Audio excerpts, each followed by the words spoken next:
ಮತ್ತೆ ಸ್ವಾಮಿ ವಿವೇಕಾನಂದರು ಒಂದು ಮಾತು ಹೇಳ್ತಾರೆ, ಏನು ಅಂದರೆ ಸಾಧನೆ ಮಾಡದೆ ಸತ್ತರೆ ಸಾವಿಗೆ ಅವಮಾನ, ಭಾವನೆಗಳಿಲ್ಲದೆ ಬದುಕಿದರೆ ಬದುಕಿಗೆ ಅವಮಾನ ಅಂತ ಹೇಳ್ತಾರೆ.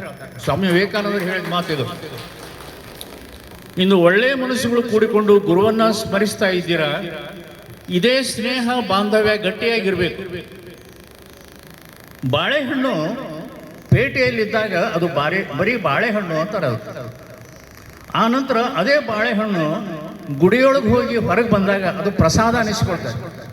ಹಾಗೆ ನೀವೆಲ್ಲ ಬಾಲಕ ಬಾಲಿಕೆಯರಿದ್ದವರು ಶಾಲೆಗೆ ಬಂದ್ರಿ, ವಿದ್ಯೆಯನ್ನು ಪಡ್ಕೊಂಡ್ರಿ, ನಂತರ ನೀವು ಪ್ರಸಾದ ರೂಪದಲ್ಲಿ ಹೊರಗೆ ಹೋಗಿ ದೊಡ್ಡ ದೊಡ್ಡ ವ್ಯಕ್ತಿಗಳಾಗಿದ್ದೀರಾ.